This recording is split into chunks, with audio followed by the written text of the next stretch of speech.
Have you ever had one of those nights? You're lying in bed, the lights are off, the world is quiet, but your mind is anything but. Thoughts rush in like a flood, unfinished conversations, silent regrets, fears about a tomorrow you can't control. You turn over, again, and again. You breathe in, but it doesn't feel like you're breathing. You close your eyes, but the noise only gets louder. And in that moment, a quiet realization creeps in. It's not the world that's noisy. It's you. In this age of constant motion, notifications, opinions, deadlines, we've become addicted to distraction. But what if peace isn't something to chase? What if it's already here, buried beneath the noise? In this video, we're not going to fix anything. We're going to remember the stillness within you that never left. Through timeless Zen stories and gentle reflections, we'll explore how to find rest, not by doing more, but by coming home to what's already whole inside you. So if something in you is tired, not just tired, but spirit tired, you're in the right place. Take a breath. Let's begin. And if this speaks to you in any way, don't forget to subscribe to the channel. It helps us keep making videos like this, for people who are healing, awakening, and ready to come home to themselves. You belong here. Let's go inward, together. Part 1. The Noise Within. Rediscovering stillness in a world that never stops. There's a kind of noise that no one else can hear but you. It's the noise inside your mind, the hum beneath every task, the sharp static behind every smile. It doesn't shout, it whispers, constantly, even when the world outside falls quiet. It keeps going. You know the sound. It's the voice that reminds you of the thing you forgot to do, the face you let down, the mistake you made years ago. It's the loop that replays the breakup, the job interview, the words you shouldn't have said. It's the guilt, the fear, the future that hasn't happened yet but already feels like pressure in your chest. Most of us live inside that noise without even realizing it. Until one day, it breaks us. Elena used to be a master of silence. At least, that's what people thought. She taught mindfulness in community centers, led breathing workshops in Seattle's Green Hills. Her social media was a collage of stillness, sunsets, matcha, meditative quotes. But she couldn't sleep. Not deeply, not really. She would lie down each night and close her eyes. But her mind would flicker like a broken film reel, faces, emails, what-ifs, should-haves. She'd wake up feeling more exhausted than when she went to bed. I think my thoughts are louder than the city, she once told her friend Liam, a Buddhist chaplain who led prison meditations in Portland. He smiled gently. The city outside is only as loud as the city inside. One evening, she sat cross-legged in her apartment, a candle burning beside her, trying to meditate again. But her thoughts kept racing. She breathed deeply, tried focusing on her breath, counted, tried letting go, tried harder, tried softer. Nothing worked. So she gave up, not in defeat, but in surrender. She opened her eyes, looked around her room, and whispered, "Why is it so loud in here when it's so quiet out there?" The question lingered, not just in the air, but in her bones. That's the moment everything started to change. Not because she found peace, but because she stopped pretending the noise wasn't there. She began her search again, not outwardly, but inwardly, not for techniques, but for truths. And this time, she didn't begin with a podcast or a course. She began with a story. A Zen story told long ago. In another time, in another part of the world, there were two monks, Tajima, the elder, and Rin, the younger, walking through the countryside of rural Japan. A rainstorm had left the road muddy, and they trudged along in silence, robes heavy with water. At a bend in the road, they came across a young woman in fine silk robes, stranded before a deep puddle. Without hesitation, Tajima walked over, lifted her in his arms, and carried her across. She bowed quickly and walked on without a word. Rin was stunned. They were monks, sworn to vows. They were not supposed to touch women, especially not in such intimacy. But he said nothing. They walked the rest of the way to the temple in silence. Hours later, as they were preparing the tea, Rin couldn't contain himself. "Master," he blurted out, "we are monks. How could you carry that woman like that?" Tajima looked up, smiled, and said, "I put her down hours ago. Why are you still carrying her?" When Elena first read that story, something inside her snapped open. She had read it before, but not felt it. And now, the lesson was clear. The woman wasn't the problem. The muddy road wasn't the problem. The burden came from holding on. She realized. Her own mind was like Rin's, carrying things long after they were over, replaying scenes, rehearsing what-ifs, obsessing over things that, like the woman, were already gone. She started seeing it everywhere. In conversations where she nodded but never really heard because she was thinking about what to say next. In walks where she looked peaceful on the outside but was silently fighting a war with her to-do list. In mornings where she smiled at herself in the mirror while silently mourning the life she hadn't yet lived. That's what the noise within really is. It's the mind refusing to put things down. And the tragic part? We carry so much and wonder why we're so tired. Let's pause here, right now. Wherever you are, take a moment. Breathe in deeply. Hold it. Now exhale slowly, not just through your lungs, but through your mind. Ask yourself, what am I still carrying? A memory? A conversation? A regret? A version of yourself that no longer fits? A story about what your life should be by now? Whatever it is, can you put it down? Even just for now? You're not letting it go forever. You're just letting yourself rest. This is the invitation at the heart of Zen. It's not about escaping the world. It's about returning to it, without dragging your past into every step. And sometimes, the very first breath of peace comes not from learning something new, but from unlearning everything that taught you to stay busy, stay loud, stay perfect. Elena began to experiment with the idea of putting things down, not just physically, but mentally, emotionally, energetically. She called it her invisible backpack. Each morning, before she even left her apartment, she'd feel it. Straps tightened across her shoulders, loaded with things no one could see. Unanswered emails. What her sister said last week. A strange sense of not being enough even though she didn't know for whom. And so, standing barefoot by the window, she started a quiet ritual. She would close her eyes and imagine, what am I carrying that I don't need today? At first, she listed everything, people, deadlines, unspoken fears. But eventually, she stopped needing the list.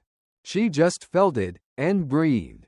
And with every exhale, she imagined setting a stone down. Not to forget it, not to pretend it didn't matter, but to remember that she was not her burdens. She was the one who carried them, and that meant she could also set them down. Stillness didn't arrive like a sunrise. It didn't fill the room or sweep her away into bliss. It tiptoed in, unnoticed at first. A little more space between her thoughts. A little more softness in how she spoke to herself. A little more permission to pause, without guilt. And slowly, she realized that most of the noise wasn't even hers. It was inherited, conditioned, absorbed from a world that worships busyness and performance. She remembered a quote Liam once shared with her. "You are not the voice in your head. You are the one who hears it." And when she let that sink in, something cracked open. She wasn't her thoughts. She wasn't her anxiety. She wasn't the overthinking, the spiraling, the restlessness. She was the sky, wide and open. The thoughts? Just weather. Passing clouds. One rainy evening, Elena lit a single candle and sat in silence. No music, no journal, no distractions. Just her, the flickering light, the sound of the rain tapping like an old friend on the window. And for the first time in a long time, she heard herself. Not the noise, not the scripts, but the still, steady voice underneath. It didn't say much, just one word. Enough. Not as in you've had enough, but as in, you are enough. Without proving, without striving, without fixing anything. Just as you are. The next day, she shared the story of the two monks in her class. Most of her students were new to meditation. They came for calm, for focus, for a break from their breakneck lives. She told them about the muddy road, the silk-robed woman, the monk who carried her, and the other who carried her in his mind for hours.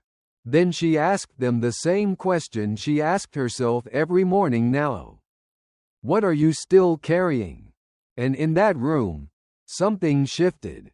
Eyes softened, breaths slowed, a few tears, and one smile from the back row that said, I didn't even know I needed to hear that. So let's ask it again, for you. Right now, here, not in a rush, not to fix anything, but as an act of gentleness. What are you still carrying? A mistake from 10 years ago? A belief that your worth depends on your productivity?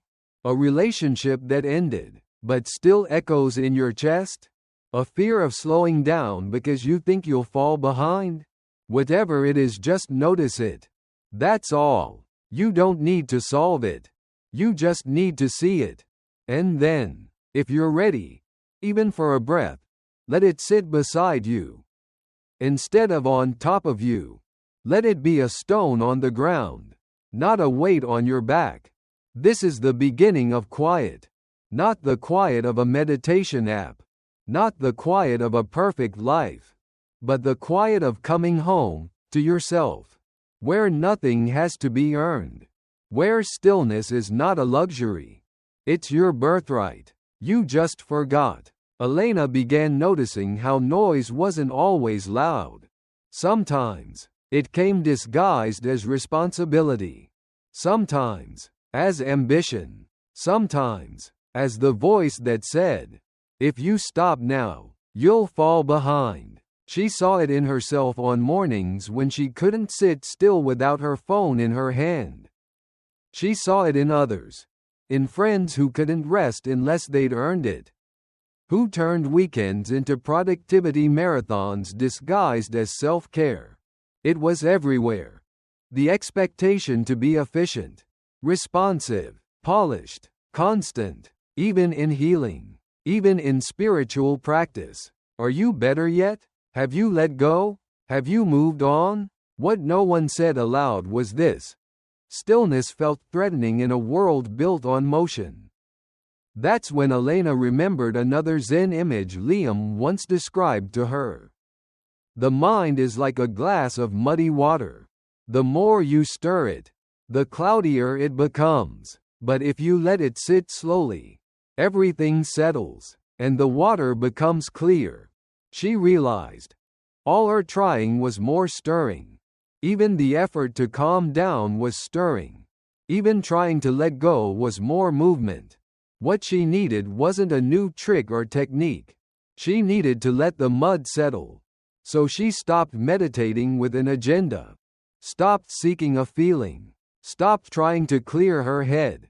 Instead, she sat, in the mornings, before the emails, before the scroll, with her tea, her breath, and her unpolished self. Some mornings, her thoughts were wild. Some mornings, she felt peaceful. Some mornings, nothing happened at all.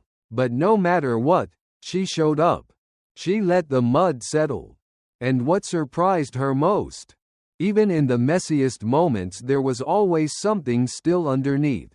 Not dramatic, not holy, just quiet. She came to call it the still point, a word she borrowed from a dancer friend. The still point, her friend once told her, is the exact moment in a spin when the body isn't turning, but hasn't yet stopped. It's the eye of the movement, the center of all chaos. That's what Elena was learning to live from. Not outside the noise, but inside it, anchored, still, listening. One afternoon, while walking through Volunteer Park, she saw a mother kneeling beside her crying child. People walked past, annoyed, indifferent, but the mother didn't try to hush the girl. She didn't distract her. She simply knelt, held her hand, and said, "I hear you. I'm here. Take your time." Elena stopped in her tracks. Because that's exactly what she'd never done with herself.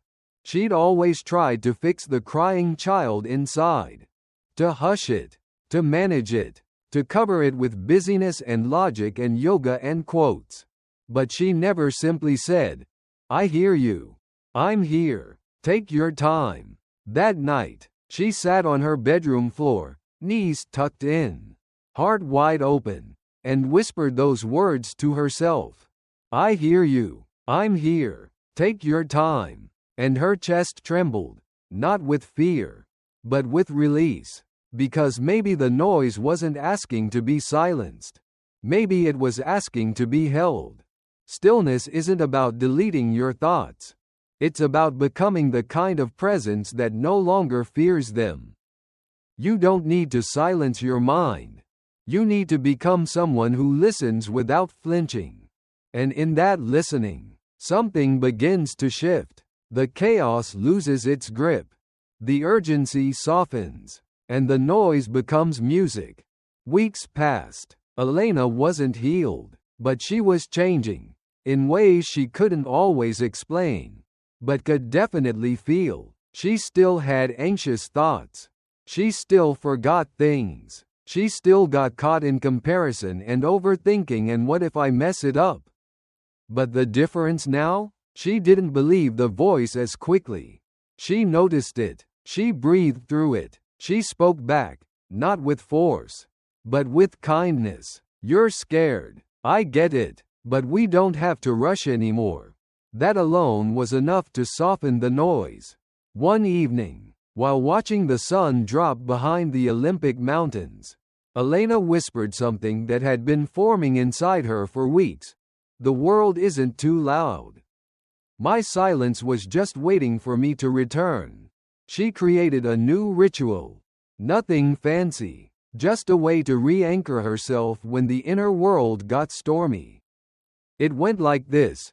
She'd place her hand on her heart and say 3 things. Out loud. 1. Right now. I am safe. 2. I do not need to solve everything. 3. I can rest, even in the middle of the storm. She called it the stillness mantra, not because it erased the noise, but because it reminded her that she wasn't the noise. You can try it right now. 2. Wherever you are, sitting, standing, scrolling through this in silence or with a dozen tabs open, just pause for one breath. Place your hand gently on your chest. Feel that warmth, that rhythm, that reminder. You're still here. You're still breathing. And somewhere inside you, the still point is waiting. You don't have to earn it. You don't have to fix your whole life to reach it. You only have to listen for it. So let this be your first practice. Not a technique, not a goal. Just this breath, this pause, This moment of remembering. You are not the noise. You are the one who hears it. And that part of you? That's where the peace lives. Elena didn't realize she was full until everything started spilling over.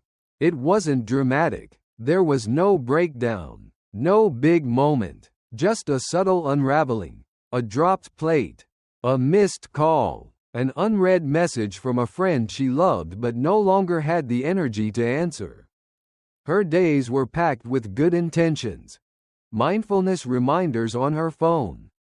Podcasts on growth. Self-care routines scheduled between Zoom meetings and grocery runs. Yet inside, she felt bloated, not in her body, but in her being, like she was constantly swallowing ideas, expectations, opinions, but never digesting them, like her soul was being fed and fed, but never allowed to rest. One morning, while trying to meditate, her mind kept interrupting her with to-do lists disguised as spiritual growth. You should read that new book on emotional regulation. Don't forget to journal about your triggers. You still haven't finished that trauma course. Her breath, shallow. Her shoulders, tight. Her jaw, clenched. And then, as if cued by the universe, her kettle began to scream. She stood to pour hot water into her favorite ceramic cup, the one from Kyoto. The one she'd carried through customs like treasure, and as the tea reached the rim, she wasn't paying attention. It overflowed. Steam hissed against her skin.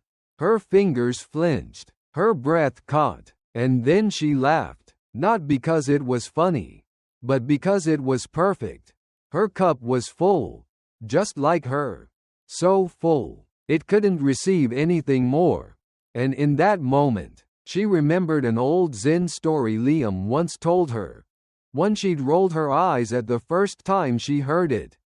Now, it echoed in her like a bell. A man once visited a Zen master. Eager to learn. I've studied many philosophies, he said. Read countless sacred texts. I want to know the true essence of Zen. The master welcomed him in, offered him tea, and began pouring. The visitor watched as the tea reached the rim, and kept going. It spilled over the edge, onto the table, dripping steadily to the floor. Master, the man shouted, the cup is full. No more will go in. The master set the pot down and looked him in the eye. Exactly, he said, you are like this cup, so full of your own ideas, opinions, and assumptions that nothing more can enter. How can I show you Zen unless you first empty your cup? Elena thought about that story for days. Not because it was profound, but because it was true. She had filled her inner cup with so many voices, her own, her mentors, the world's, that even peace had nowhere to land. And what was more surprising, she had confused full with safe. As long as she stayed busy, productive, always reading, always learning, she felt like she was doing it right. But the cost? Stillness was something she feared. Silence made her itch. Emptiness felt like failure. One evening, she wrote in her journal, maybe I've been chasing peace. Not because I want it but because I'm terrified of what I'll find in the quiet. That line stared back at her like a mirror. She didn't need more information. She needed more space. Elena didn't realize she was full until everything started spilling over. It wasn't dramatic. There was no breakdown, no big moment, just a subtle unraveling, a dropped plate, a missed call, an unread message from a friend she loved but no longer had the energy to answer. Her days were packed with good intentions. Mindfulness reminders on her phone. Podcasts on growth. Self-care routines scheduled between Zoom meetings and grocery runs. Yet inside, she felt bloated, not in her body, but in her being, like she was constantly swallowing ideas, expectations, opinions, but never digesting them, like her soul was being fed and fed, but never allowed to rest. One morning, while trying to meditate, her mind kept interrupting her with to-do lists disguised as spiritual growth. You should read that new book on emotional regulation. Don't forget to journal about your triggers. You still haven't finished that trauma course.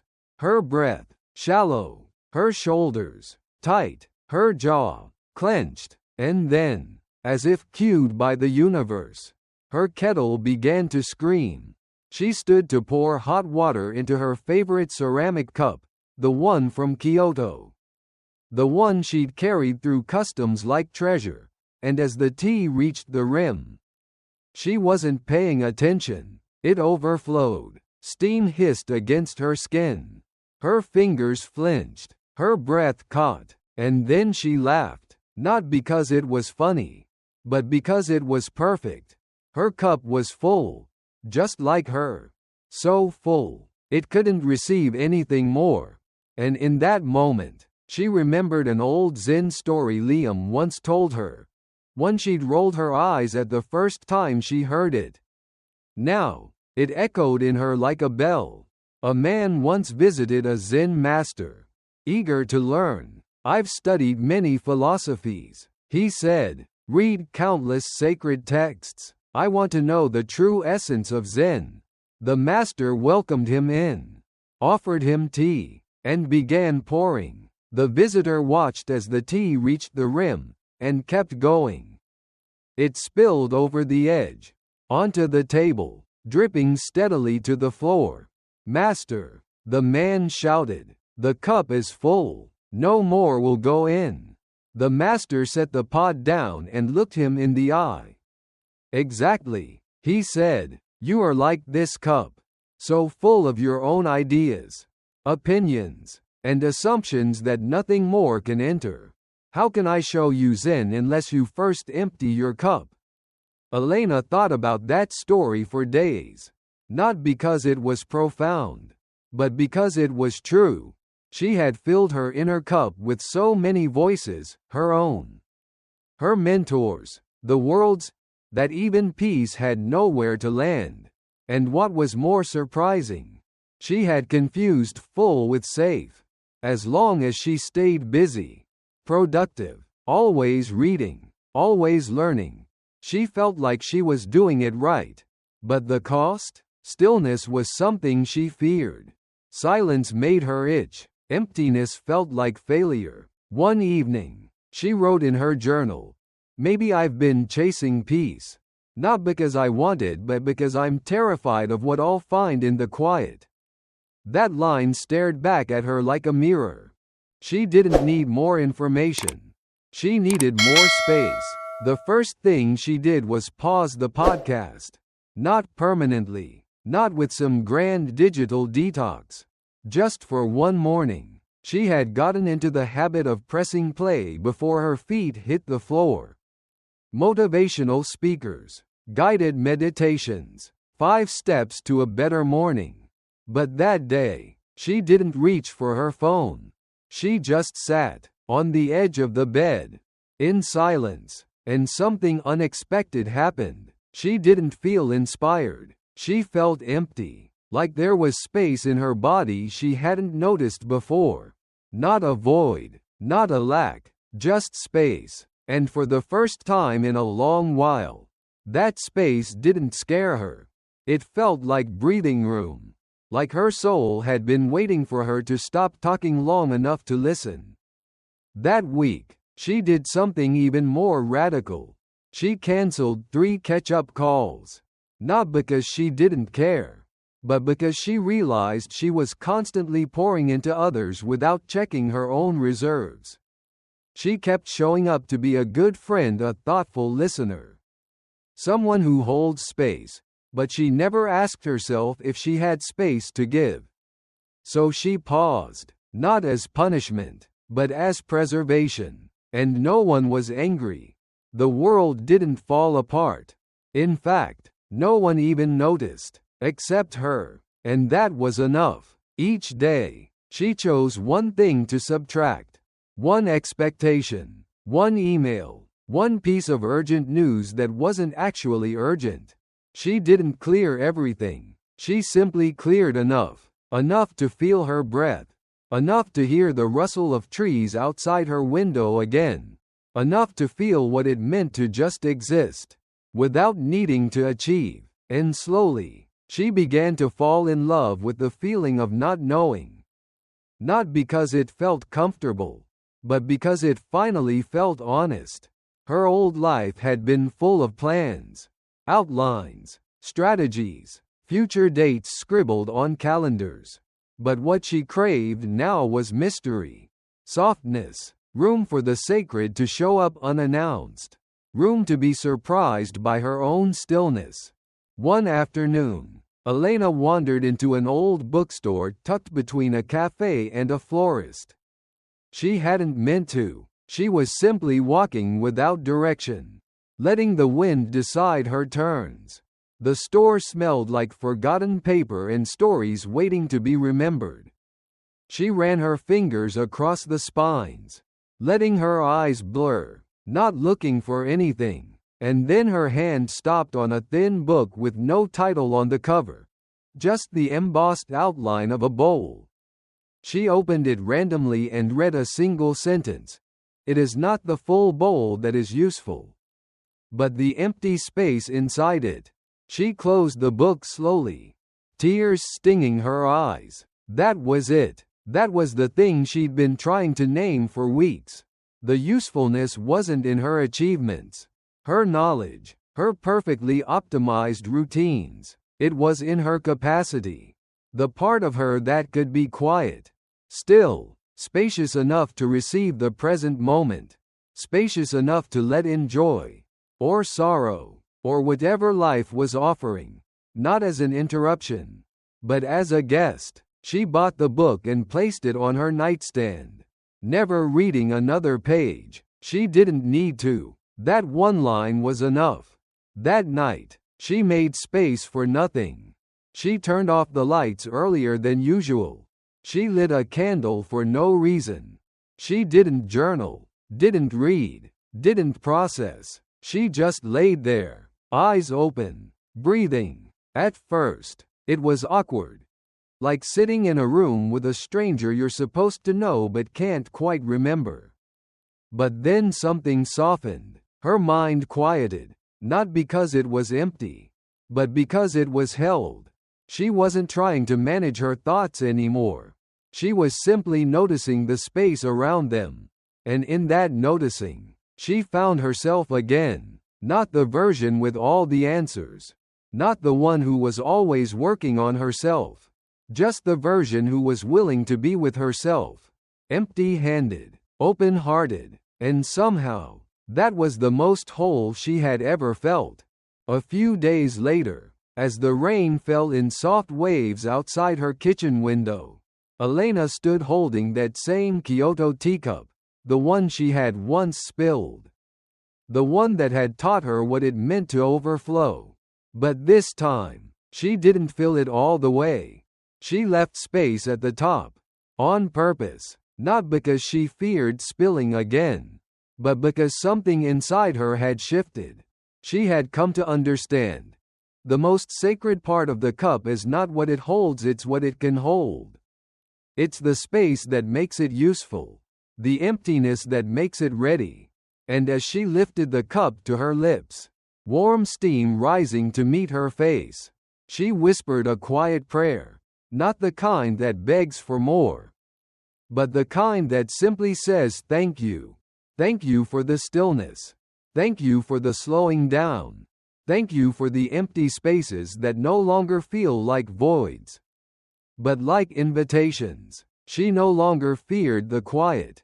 She revered it. She no longer rushed to fill the silence. She honored it. And as she sat by the window that evening, wrapped in a blanket of her own breath, she realized she was no longer chasing peace as a prize to be earned. She was welcoming it as a guest she had finally made room for. In a world obsessed with being full schedules, full minds, full inboxes. She had chosen to be open. And that choice, quiet as it was, changed everything. Because now, when life came knocking, whether joyfully or with sorrow, there was space for it to enter.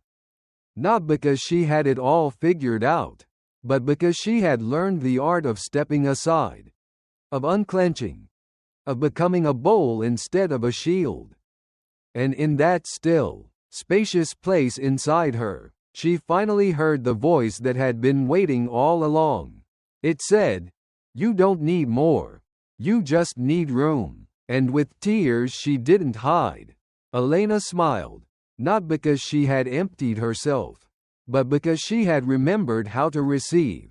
Elena had spent most of her life trying to be useful, trying to earn her place at the table of worth through effort, through performance, through doing more than anyone asked, without ever questioning why she was so afraid of simply being the one who paused, the one who didn't always have a plan, the one who didn't turn every breath into an outcome or every hour into proof of her value. And it wasn't until she found herself staring out a train window somewhere between Florence and Siena that the truth crept up on her soft as a whisper and just as disarming. What if the parts of me I've been taught to hide are the most holy? What if the moments I'm not producing, not striving, not fixing are actually when I'm closest to myself? She watched olive trees roll past in blur, and sun watched the quiet houses with their crumbling stone and empty chairs on terraces, and she thought of her grandfather back in Vermont, how he used to sit for hours on the porch with a cup of coffee and no urgency in his bones, how she once asked him what he was doing and he replied without blinking, "I'm sitting, that's it, I'm just sitting." And now 2 decades later she finally understood the sacredness in that stillness, the rebellion in that softness, the clarity in that supposed uselessness. She remembered how he didn't rush his mornings, how he fixed what broke with patience and left what didn't need fixing alone, how his presence was like a fireplace, not loud, not demanding, but steady and warm and always enough, and how all her life she had raced to be the flame, instead burning hot, bright, fast, seen until there was nothing left but ash and silence and a body that could not remember what it meant to feel alive without achievement attached to it. She felt the weight of it then, all the years she had translated her worth through how well she could help, how much she could handle, how seamlessly she could say yes when she was aching to say no, and how every moment of stillness was chased away by a voice that told her she was wasting time, and she wondered who planted that voice and why it sounded so much like love but never felt like it.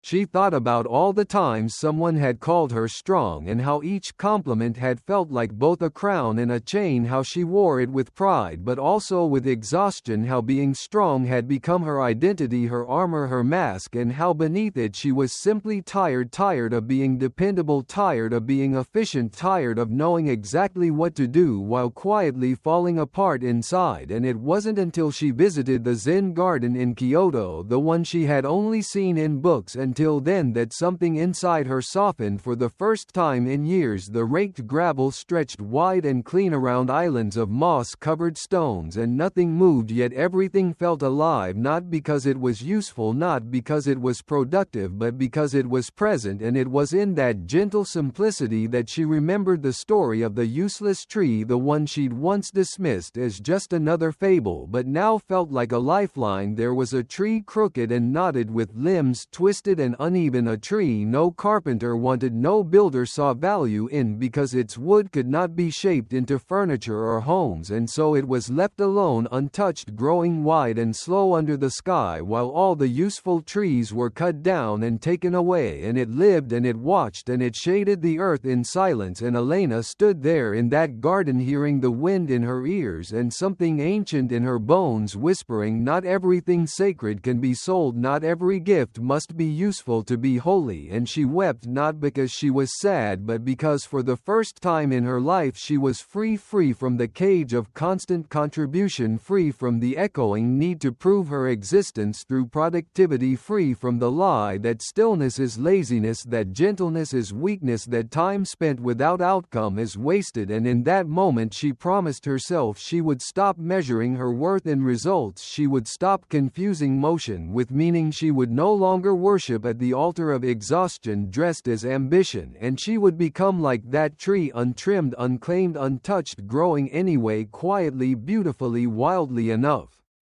Elena began noticing how the world was full of people unraveling under the pressure to stay relevant, how the nurse she met at the cafe confessed with trembling hands that even on her day off she couldn't stop feeling guilty for resting, how the young man she passed on the subway looked no older than 23 but stared ahead with the hollow eyes of someone who had already burned through too many versions of himself trying to meet expectations that were never his to carry, how her own friend Mira, who had once painted wild colors on canvas and danced barefoot in her studio, now worked 60-hour weeks in a marketing firm chasing metrics she didn't believe in, while her easel collected dust in the corner of her apartment covered in spreadsheets and shame. And Elena saw a pattern not just in her life but in all of us, this quiet collective ache, this belief that if we stop doing we'll stop mattering, that if we're not producing we're disposable. And she realized this wasn't just personal, it was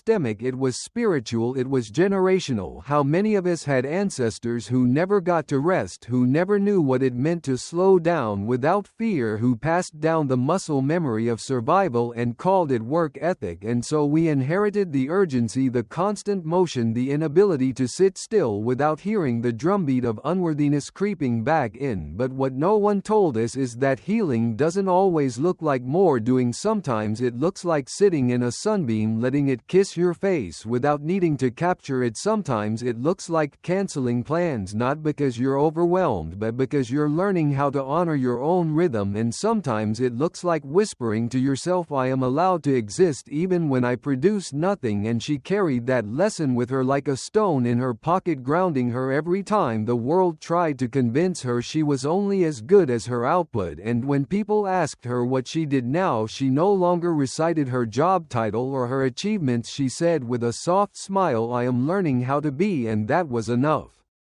She remembered the old woman she met in a temple garden in Luang Prabang, wrinkled hands pulling weeds with a slowness that felt like ceremony. And when Elena asked what she was doing, the woman replied not in English but with a smile so wide it needed no translation. And Elena sat beside her for nearly an hour, not saying a word, watching her tend the earth as if it were the most important act in the universe. And maybe it was because for the first time Elena saw someone who wasn't trying to arrive or to impress or to optimize but simply to connect. And later she would learn the woman was the temple's caretaker, not because she was paid, not because she was expected, but because she had nowhere else to go. And when she was offered housing in the city she declined and said, but who would listen to the stones when it rains? And Elena wept when she heard that, because it undid something deep in her, the belief that value had to be seen, that purpose had to be loud. And she thought about all the quiet roles people play that keep the world from collapsing. The father who takes the long route home just to make space for his breath, the barista who remembers your name even when you forget your own, the janitor who whistles while wiping floors because it's the only song he gets to sing that day. And she realized maybe the most radical thing any of us can do in a world addicted to speed is to go slowly. Maybe the most powerful form of resistance is not revolution but stillness, not shouting but presence. And maybe our lives don't need to be visible to be meaningful. Maybe the sacred happens not in the performance but in the pause between. And in that pause Elena found something she never knew she was missing, a quiet dignity, a soft kind of enoughness that wrapped around her like a blanket made of time and grace. And she knew then that she no longer wanted to be useful in the way the world demanded. She wanted to be honest, to be soft, to be steady like moss, like dusk, like breath.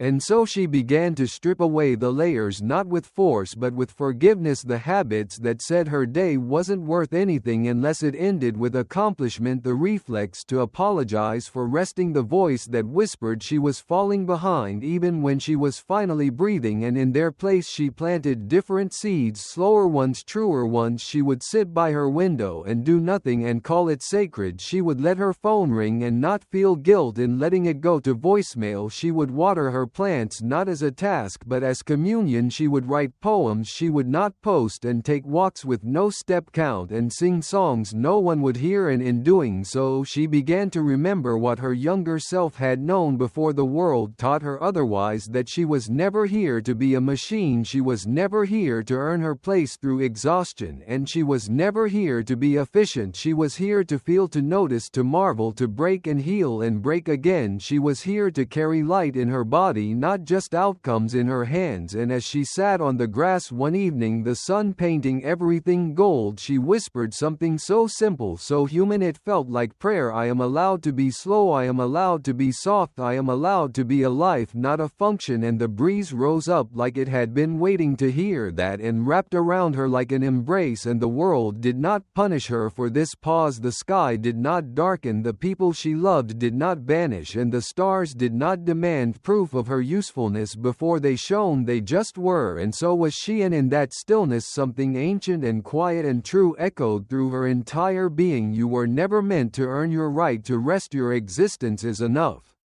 There is a kind of weight you cannot see, a heaviness that does not show up on scales or shoulders but lives in your chest like a stone pressed between the ribs. It builds slowly, one memory at a time, one regret, one betrayal, one sentence you wish you could take back, one silence you wish you had filled. It shows up when you least expect it, when you're brushing your teeth or folding laundry or sitting alone at a red light, and suddenly your breath tightens and you feel the old ache rise, not because something new has gone wrong but because something old never left. And Elena had started noticing how much she was carrying, not in her hands but in her heart, old conversations that played like broken records, childhood moments where she learned to shrink to survive, faces she had forgiven in words but not in body, not in bone, not in the way her shoulders tensed when she walked into a room that reminded her of them. And it wasn't just the big things, it was the thousands of small ones, the time she was talked over in a meeting and said nothing, the friendships that slowly faded because she didn't know how to ask for what she needed, the grief of all the versions of herself she had outgrown but never buried. And one day, while watching the rain trace paths down her window, she remembered the Zen story of the two monks walking side by side when they came across a woman stuck at the edge of a muddy road. The older monk lifted her gently in his arms and carried her across, setting her down without a word. They continued walking, but after hours of silence the younger monk finally burst out, "How could you do that? We are monks, we are not to touch women." And the elder simply said, "I put her down hours ago, why are you still carrying her?" And Elena sat with that story like it was a mirror, like it had been written just for her, because she was the younger monk, she was the one still carrying them all, every person who had misunderstood her, every moment she hadn't defended herself, every tear she had swallowed because there was no room to feel. And the weight of it all was not dramatic, not explosive, it was subtle, a tightening in her back, a fatigue she couldn't explain, a fog behind her eyes that no sleep could clear. And she realized then that her healing would not come from adding more practices, more knowledge, more steps, but from laying it all down, from learning how to walk again with empty hands.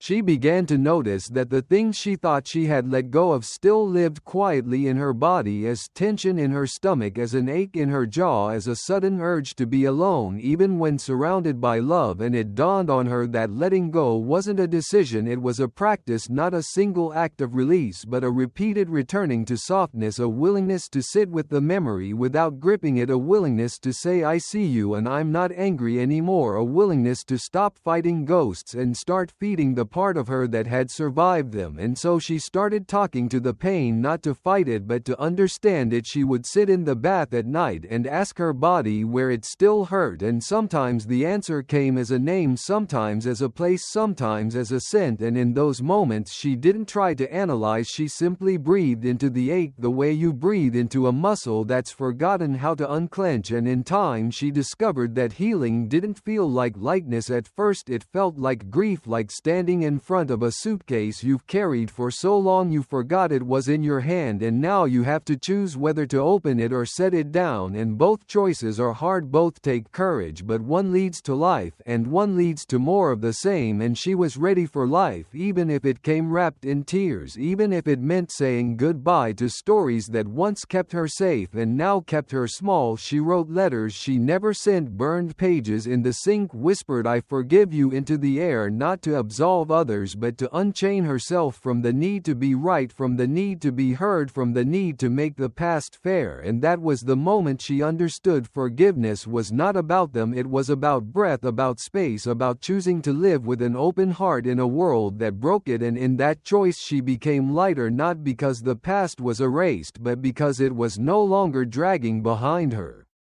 She began to reclaim herself, not in dramatic declarations but in the smallest of decisions. She stopped rehearsing old arguments in her mind, stopped explaining her worth to people who had never seen it, stopped measuring her healing by how little she cried, and instead started asking new questions. What if peace is not the absence of memory but the presence of mercy? What if I don't need to forget to be free? What if I can still remember and still be soft? And she started practicing presence like it was prayer, folding laundry slowly with the window open, watching the way the light fell on the floor without needing to photograph it, walking without headphones so she could hear the birds, not because they were profound but because they were alive, and so was she. And each time her mind tried to drag her back to a place where she was wounded, where she was silenced, where she was unseen, she would pause, place a hand on her heart and whisper, "Not anymore, I'm here now." And every time she did that, it was like dropping another stone from her backpack,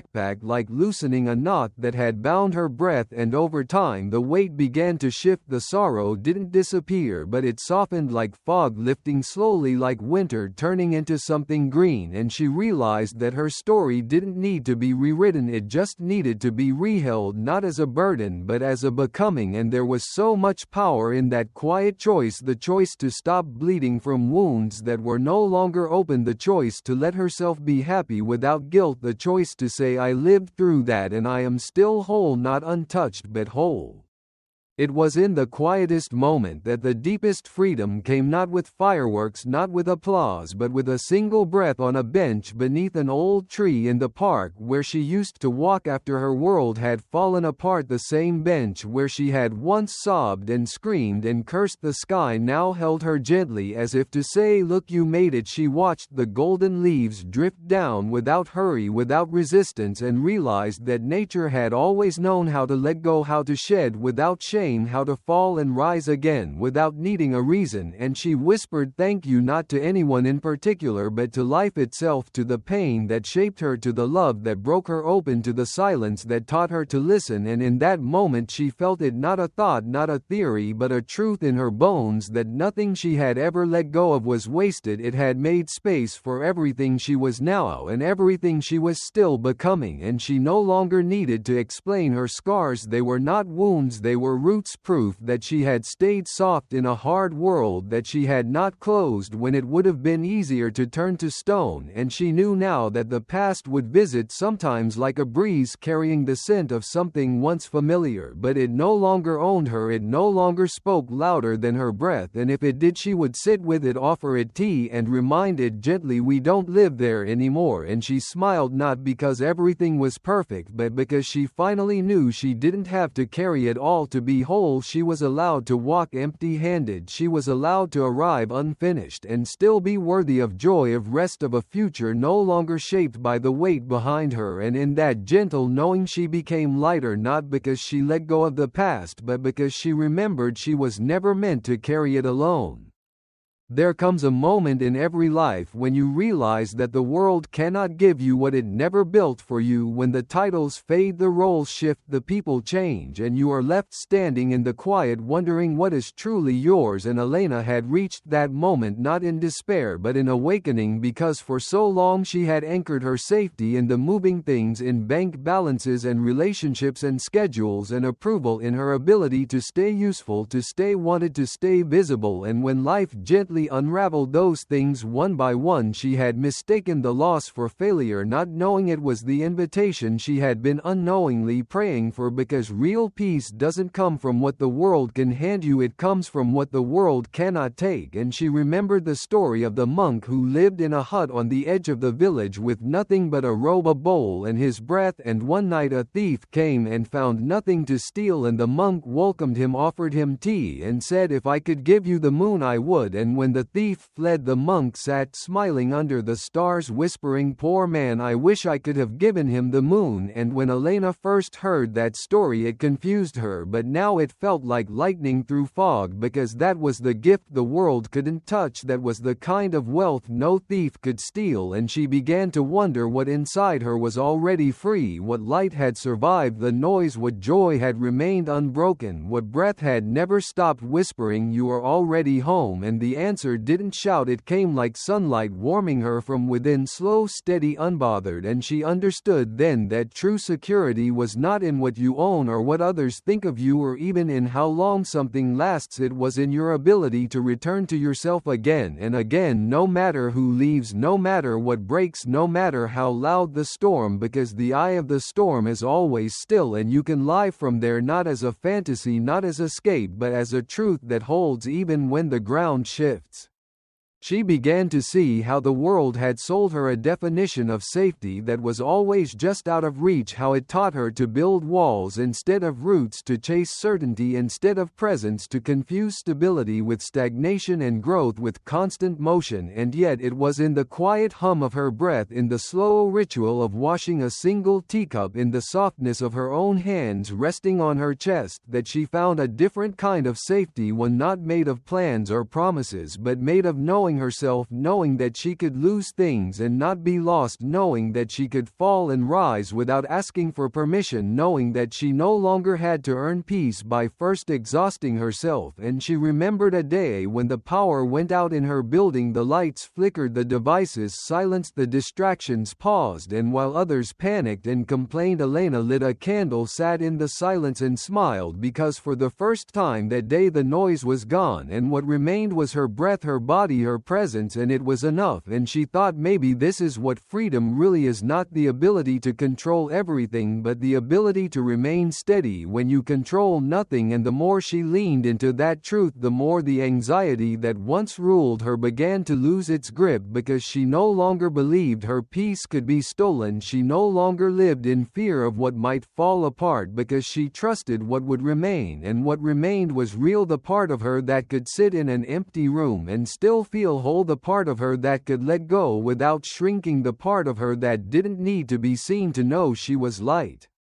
She remembered the first time she realized that nothing outside of her could ever guarantee peace, how even in the most beautiful places with the most loving people she still felt unsettled if her heart wasn't rooted, and how in the most uncertain hours when everything seemed to unravel she sometimes found the deepest calm, because she wasn't pretending anymore, she wasn't performing safety, she was embodying presence. And the difference was everything. It was the moment she stopped chasing after life and began to sit beside it, to breathe with it, to trust it the way the ocean trusts the shore, to return even after every retreat. And she began to build her days around that truth, no longer measuring her worth by how productive she was or how much she could control, but by how present she could remain when things didn't go her way, how gently she could speak to herself in the middle of the mess, how softly she could let others go without closing her heart. And it changed everything, not all at once, but like sunlight through curtains, warming one corner at a time, because the more she returned to the quiet within her, the more she began to see that the world outside could no longer shake her unless she gave it permission. And she stopped giving it. She stopped letting headlines and gossip and timelines decide how grounded she felt. She stopped mistaking urgency for importance and started remembering that the most powerful thing she could ever do was sit still and know her worth was never on the line, and that nothing true could be taken from her, not not her dignity, not her peace, not her ability to begin again even after losing everything. And as she watched the birds gather at her windowsill just before dusk, she smiled, not because life had become easier but because she had stopped looking for safety in all the wrong places and started building it inside herself, one breath, one truth, one ordinary sacred moment at a time. There came a morning when she woke up and didn't reach for her phone, didn't rush into the day, didn't scroll through lives she wasn't living. She simply laid there wrapped in the soft blanket of her breath and whispered without sound, "I am already safe." And the peace that rose in her wasn't dramatic, it was quiet, like the tide, like the way dawn unfolds without needing an audience. And she realized then that this was the security she had been searching for, not the one that comes from everything going right, but the one that holds when everything falls apart. And in that space she felt untouchable, not because she had built walls but because she had grown roots that reached deeper than doubt, deeper than fear, deeper than circumstance. And with every step she took after that she carried this knowing like fire in her chest, not to burn but to warm, because when you stop looking to the world to make you feel whole, you start becoming a world unto yourself. And that's what she became, a world of presence, of kindness, of clarity, a quiet light that needed no validation to shine. And when people asked her what had changed, she didn't offer advice, she simply smiled and said, "I stopped trying to hold everything and started listening to the stillness that was always holding me." And in that truth she became unstealable, untouchable, unshakable, not because she had conquered life but because she had returned to what was never lost. And that is the gift. No one can take the place inside you that cannot be bought, cannot be broken, cannot be stolen. The part that remains when the rest fades, the part that knows you are whole, not because of what you do or what you own but because you are. And when she finally stood up to face her day, there was no rush, no fear, only a quiet certainty echoing through her every movement. "I am safe, not because life is perfect but because I am home in myself, and that is more than enough." It began one ordinary morning when Elena stood in front of the mirror, not to fix, not to assess, not to prepare for the world, but simply to look. And what she saw was not her face, not her age, not the shape of her jaw or the way her hair curled against her cheek. What she saw was the story, the one she had carried for years, the one she wore like a second skin without even knowing it, the story that said she had to earn love, that softness was dangerous, that her silence meant weakness and her strength meant armor. The story stitched from memories, old wounds, childhood echoes, and the faces of those who only saw fragments of her and called it the whole. And she realized in that still moment that most of her suffering hadn't come from what happened but from what she told herself about what happened, from the meaning she gave it, from the names she assigned to herself in the quiet after the storm. And her chest tightened, not from pain but from recognition, from the aching truth that she had never fully seen herself without the filters, without the edits, without the script. And for a long time she stood there breathing slowly, face to face with not a reflection but a revelation. She was not the broken moments she had survived, not the roles she had played to stay safe, not the mask she had worn so well it had started to feel like skin. She was something older, deeper, quieter. She was the awareness beneath the name, the witness beneath the thought, the stillness beneath the identity. And in that awareness she felt something dissolve, not in fear but in freedom, because if she was not the story then she could change it, she could choose again, she could begin not from scratch but from truth. And that truth didn't need to impress, it didn't need to convince, it only needed to be seen. And she did. She saw herself not as the world had taught her to see but with the eyes of someone finally home.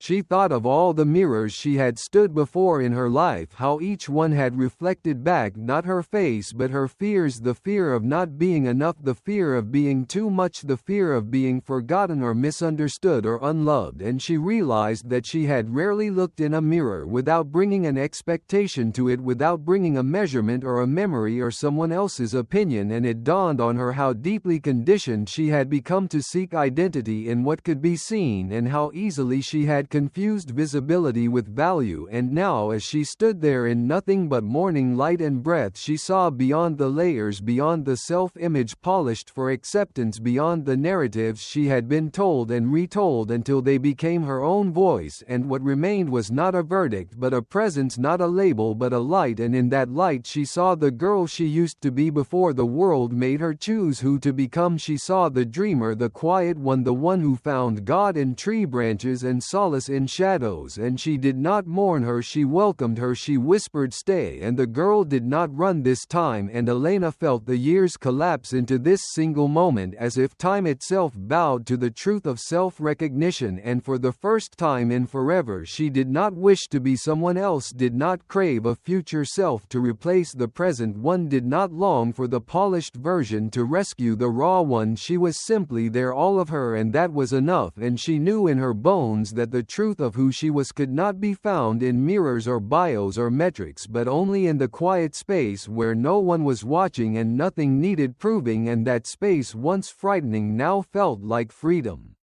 She began to understand that the real turning point was not about rewriting the story but about stepping out of it entirely, as if life was not a book with chapters to fix but a sky to breathe beneath. And when she stopped trying to find herself in the lines others had written, she started noticing something extraordinary: the space between moments where nothing needed to be said, where the wind simply moved through the trees without asking if it was good enough, the way her bare feet felt against the earth when she walked with no destination, and how in those in-between spaces she wasn't trying to be anyone, and yet she had never felt more real. And that's when she realized that freedom was never about becoming someone else, it was about releasing who she thought she had to be. She stopped chasing the reflection and started tending to the source, not the image but the aliveness that pulsed behind it. She remembered how birds don't know their own beauty until they sing, how rivers never ask if their flow is graceful enough, and how the moon has never seen itself yet lights the entire night. And she began to wonder what it would mean to live like that, to stop needing confirmation, to stop measuring impact, to stop narrating every breath and simply be the breath itself. And in that wondering she felt something loosen in her chest, a letting go, not of ambition but of self-surveillance, not of responsibility but of the heavy gaze she turned inward every time she tried to control how she was seen, and in its place came peace, a peace that asked nothing and gave everything, that did not need to be declared or captured or understood but only lived. And she knew then that the truest truth was not hidden in her story but in her silence, not in who she had been but in the presence quietly watching it all unfold. And so she stopped asking who am I and started asking what is here, because every time she tried to define herself she felt smaller, like drawing borders around the ocean or naming a breeze, as if the sacredness of her being could be captured in a sentence. And the more she dropped the labels, the more alive she became, not chaotic but clear, not lost but spacious. She no longer needed to brand herself to belong, she no longer needed to package her soul in digestible lines, she no longer needed to translate her aliveness into language that made others comfortable. She simply became a living question mark, and in that soft uncertainty she found stability, because when you stop trying to be a story you start experiencing life not through filters but through the full unguarded ache and joy and miracle of each moment. And she began to walk differently, not with arrogance but with reverence, as if every step was enough, as if every breath was holy, as if her existence did not need to be explained, just honored. And when people asked her who are you, she no longer offered a resume or a role or a list of past versions. She smiled and said, I am here. And that was the truth behind the mirror, not the face, not the flaws, not the reflection, but the witnessing, the presence, the unnameable stillness that had been watching her life like a vast silent sky waiting for her to return. And when she finally did, there was no applause, no parade, only the gentle rhythm of her own breath, the quietest homecoming and the deepest peace. It didn't happen with a grand decision or a burst of inspiration. It began with something much smaller, so quiet she almost missed it. The choice to open the window before the sun had fully risen, the choice to let the day greet her before her thoughts did, and in that breath of cool morning air she felt something shift, not dramatically, not like lightning, but like a seed cracking open underground, slowly, silently, with no audience. And that was the beginning, not of a new chapter, but of a new way of walking through the same life. And she realized that rebuilding doesn't mean erasing the past or waiting for the perfect plan. It means meeting yourself exactly where you are and choosing to move anyway, even if your voice shakes, even if your hands tremble, even if your heart is still bruised from all the breaking. And she stopped waiting to feel ready and started listening to what was quietly ready within her, the part that didn't need confidence, just courage, not a map, just one clear next step. And sometimes that step was as small as washing the dishes with both hands in the water instead of rushing through it. Sometimes it was texting someone she missed even if the silence between them had stretched too long. Sometimes it was walking into a bookstore with no idea what she was looking for and letting herself be drawn to whatever her soul pointed to. And that was how she began again, not with certainty but with sincerity, not with a blueprint but with breath. And every time she took one step without needing to see the whole path, something in her healed, not because she was moving fast but because she was moving truthfully. And the world met her there, not with applause but with alignment, because life has a way of rising to meet you when you stop trying to outrun it and instead just take one honest step at a time.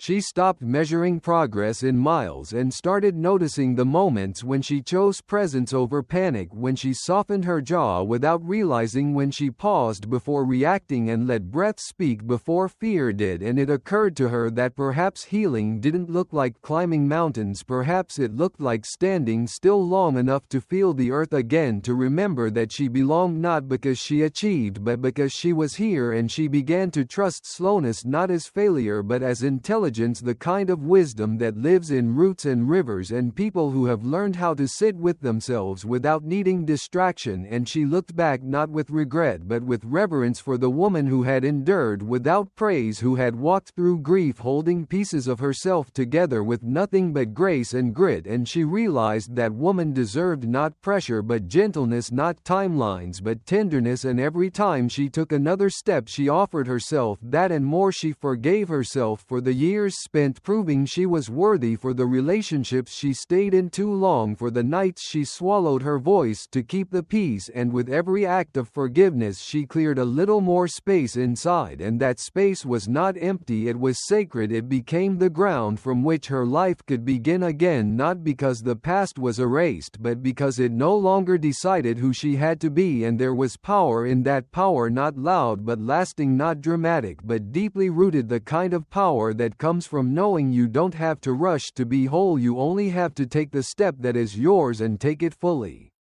And there came a morning when she laughed out loud for no reason, when the spoon slipped into her coffee and made a little splash, and she just smiled instead of sighing. And that one small reaction felt like a milestone, not because it was grand but because it was real, because joy had returned, not like fireworks but like breath, something that had never left but had simply been waiting beneath the noise. And in that moment she understood that rebuilding was not about getting back to who she was, it was about discovering who she could be now, someone softer, wiser, more tender with herself, someone who no longer rushed her becoming or judged her pauses, someone who did not need a perfect plan, just permission to keep walking even when unsure. And the beauty of that was that every step, no matter how small, began to echo outward like a ripple across still water, like a whispered yes that the universe heard and responded to. And she started noticing how each tiny act of honesty opened a new door, how making her bed felt like prayer, how lighting a candle at night turned her room into a sanctuary, how even crying became holy when done without shame. And for the first time she no longer needed a destination, she trusted the journey not as a means to an end but as the gift itself. And every time she forgot and faltered and felt like starting over, she reminded herself that beginning again wasn't failure, it was faith, the kind that doesn't shout or strive but keeps showing up with bare feet and an open heart, and a single step that says I am still here and I still choose life.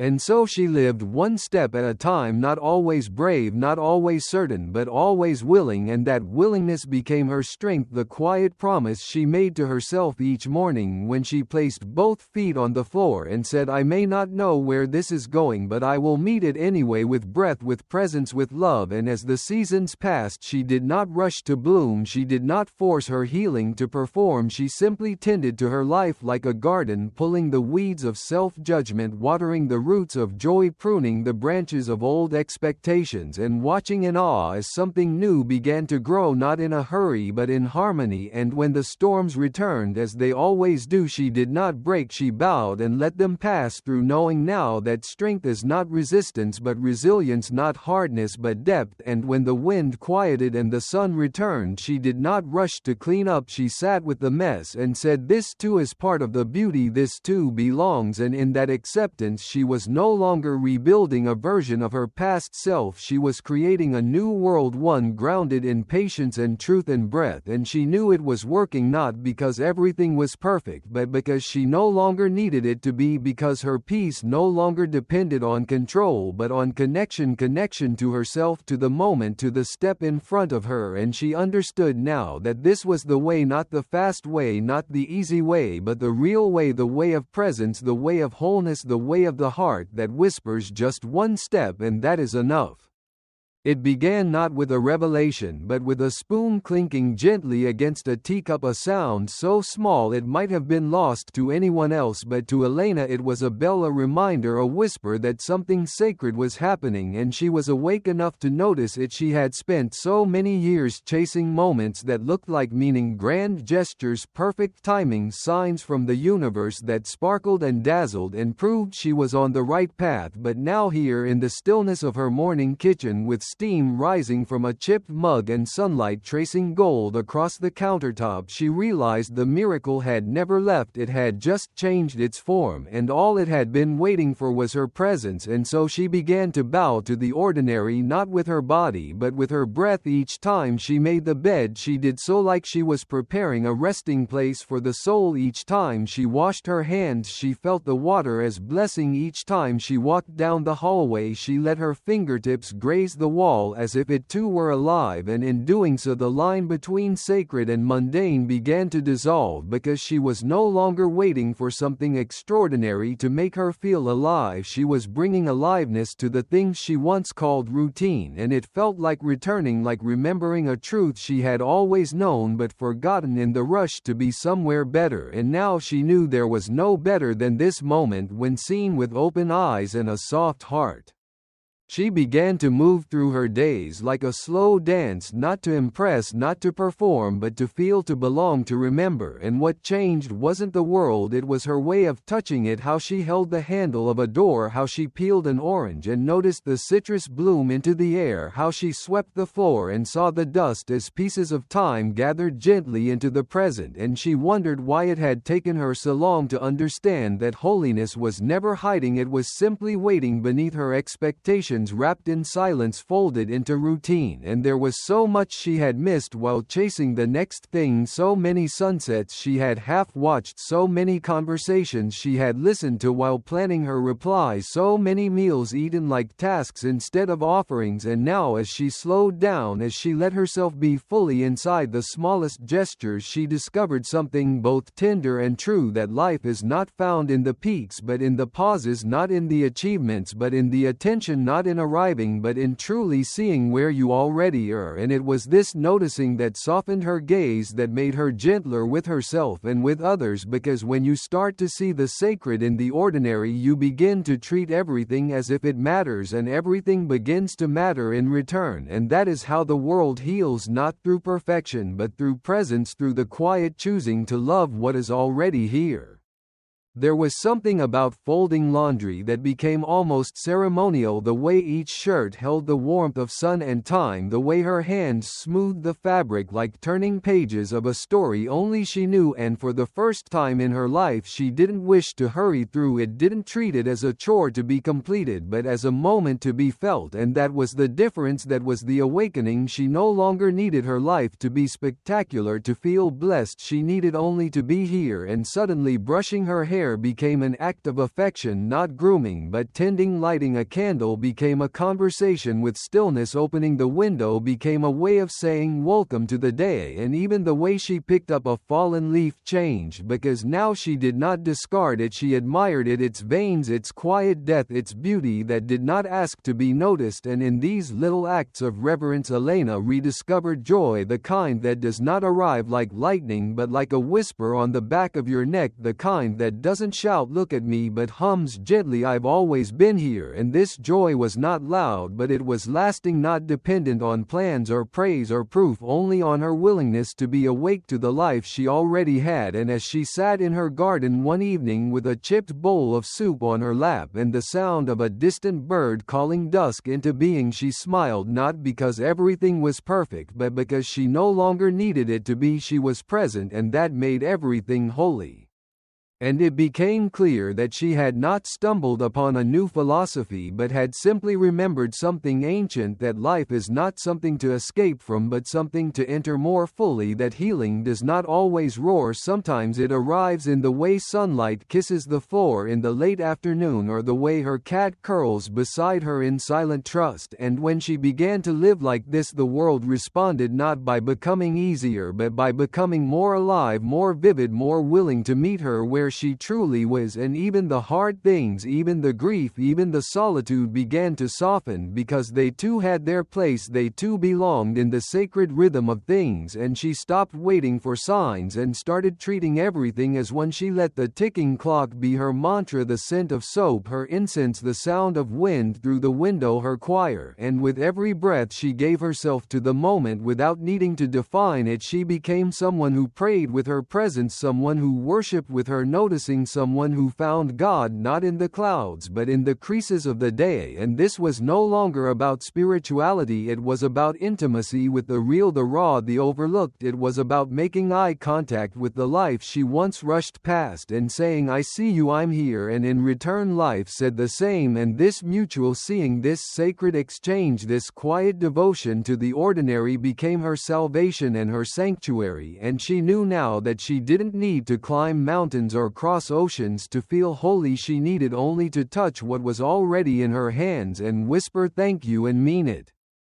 It happened slowly, the way warmth seeps into a room just before dawn, the way a single candle doesn't chase away all the dark but reminds you that darkness was never empty and that morning always comes. And Elena didn't set out to change anyone. She didn't declare herself a healer or a guide or anything else. She simply showed up as she was, more present, more whole, more awake. And that was enough to shift the room. And people noticed, not in the way one notices a headline or a firework, but the way one notices a gentle breeze after too long indoors. They felt something in her, something grounded and soft and unshaken, and they didn't always know how to name it, but they lingered in her presence as if it reminded them of something they had forgotten. And she began to realize that you don't have to preach to be a blessing, you don't have to be loud to be felt, you don't have to have all the answers to hold space for someone else's pain. And in a world addicted to noise, she became a quiet place, a resting point, a steady flame. And not because her life was easy but because she had learned to meet life as it was and offer her stillness as sanctuary. And it was in the checkout line where she held eye contact with the tired cashier and smiled, not out of politeness but out of truth. It was on the sidewalk when she let someone pass without hurrying her breath. It was in the text she sent that simply said, I'm thinking of you, without needing a reply. And it was in all those moments that she gave her light away, not to be praised, not to be remembered, but because the light only grows when it's shared.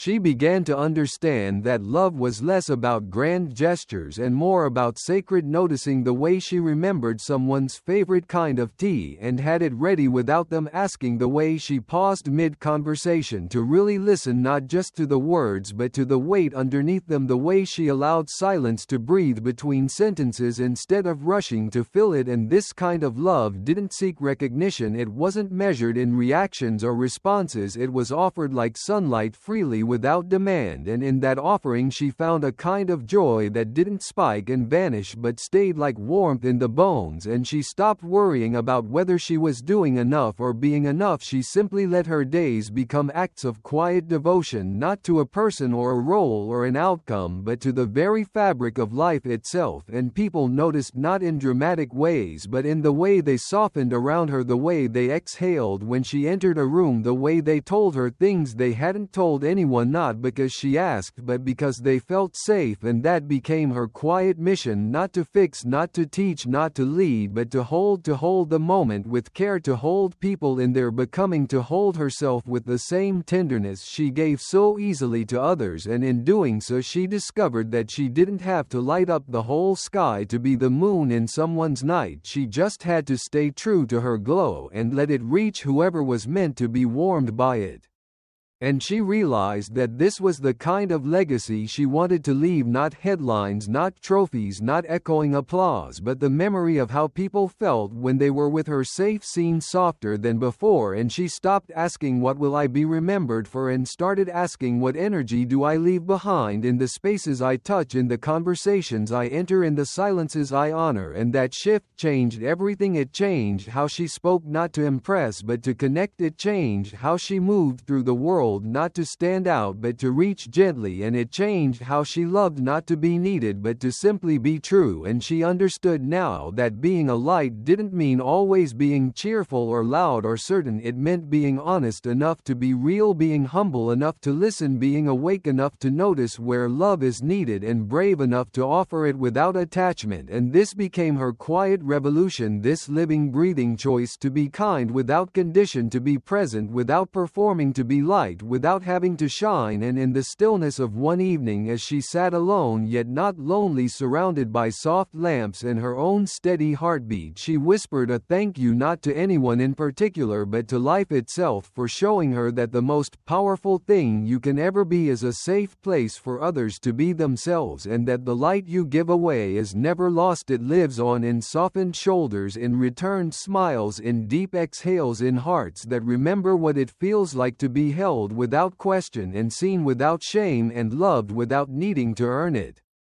It came to her not in a flash but in a quiet moment, when she was standing at the edge of the ocean, the wind curling through her fingers and the sky wide open above her, and she felt something settle, something click into place, not around her but inside. And it was then she realized that for so much of her life she had been searching for home in people, in cities, in titles, in moments that always seemed just out of reach, like a melody she could hum but not name. And now, after everything, after the shedding and the stillness and the soft becoming, she knew with a calm that needed no proof that home was not a fixed point on a timeline or a physical structure filled with furniture and framed smiles. It was presence, it was truth, it was the way her breath felt when she wasn't pretending, it was the quiet yes of her own company when the world was silent. And she was no longer afraid of the stillness because she had met herself there and found she was not empty, she was enough. And this knowing changed the way she walked through life. She no longer searched rooms for a sense of belonging, she brought it with her. She no longer looked for signs that she was wanted, she arrived as if she already was. And in doing so she became unshakable, not because she never doubted but because she always returned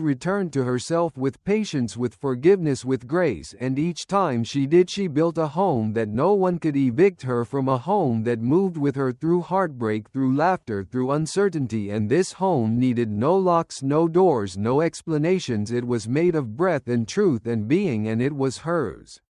She began to understand that life would never stop changing, the landscapes would shift, the people would come and go, the seasons would stretch and fold into one another with no warning and no apology. And for the first time that truth didn't scare her, because she knew now that she didn't need things to stay the same to feel safe. She only needed to stay close to herself, and that closeness became her compass, not a map that promised clear roads but a voice that said, even if we get lost we will not be alone. And and she trusted that voice, trusted the way her chest rose and fell, trusted the way her body whispered when it needed rest, trusted the sudden tears as much as the soft laughter, and the more she listened, the more at home she felt in the world, not because the world changed but because she did, and with that shift even the uncomfortable spaces softened, the crowded airports, the lonely hotel rooms, the conversations where she didn't quite fit all became bearable because she no longer abandoned herself inside them, and she realized that returning to yourself isn't about going backwards, it's about arriving fully where you already are and whispering, "I'm here, I'm with you, and I'm not leaving," and that kind of presence turned even the most unfamiliar places into sanctuary, not because they were easy but because she carried her ground with her, and she carried it with tenderness like a candle that didn't need to be bright to be real, only steady, only true, and she began to build her days from that center, not with perfection, not with constant calm, but with a deepening trust that even when she wandered she could always come back, even when she forgot she could always remember, even when she broke she could always gather the pieces with love and begin again, and that knowing changed how she showed up for others, not needing to fix them or hold their storms, just offering her presence like a hearth, like a shelter, like a reminder that they too could carry home inside. And sometimes the most healing thing she gave was not advice or answers but her steady breath beside theirs, her willingness to sit in silence without needing to fill it, and in that way she became a space people could return to, not because she had all the light but because she had learned to stay even when it was dark. And as she stood once again by the ocean on a different day with different winds, she realized she no longer feared the tide, no longer resented the waves, they were part of her rhythm now, just like joy, just like loss, just like the thousand small returns she had made to her own soul. And she smiled, not because the journey was over but because she finally knew it had never been about reaching some perfect version of herself, it had always been about the returning, the gentle choosing again and again to be where she was, to love what was here, to walk with herself not as a stranger but as home. There is a moment, quiet and undramatic, when you realize that the life you've been trying so hard to fix was never broken to begin with. It was simply unloved, unlistened to, forgotten beneath layers of performance and proving. Elena's journey was never about becoming someone new. It was about remembering someone ancient. The self beneath the name, the breath beneath the fear, the presence beneath the pain. We watched her unravel, not to fall apart but to fall inward, to fall back into herself. She thought healing would look like rising, triumphant, radiant, untouchable, but it looked more like returning, like wiping the dust from the mirror and meeting her own eyes without flinching, like learning to sit through silence without shrinking, like picking up a cup of tea with both hands and calling it holy. And in those smallest choices, to pause, to soften, to stay, she built a life. Not a flashy one, not a flawless one, but a real one. A life that breathes with her. A life that waits for no one's permission. A life that whispers, "Even now, you are allowed to begin again." She began again 100 times. Maybe 1,000. And that is the lesson most people miss. Not that healing is a one-time miracle, but that it is a devotion. A decision to wake up in the middle of the noise and turn toward stillness. A decision to stop trying to outrun the pain and instead listen to what it wants to teach you. A decision to let go of the stories that were never yours and write the one that begins with "I am already enough." And what she discovered in the soft corners of her life, in the folding of the laundry, in the quiet walks without a destination, in the way she could sit with herself without shame, was that everything she had been chasing had always been inside her. Peace was not in the next job or the next relationship or the next version of her body. It was in the breath she had been holding. It was in the apology she gave herself. It was in the simple, sacred act of not turning away. She no longer needed to be found because she was no longer lost, just long ignored. This is not a story about perfection. This is not a promise that the pain won't return or that the world won't tremble again beneath your feet.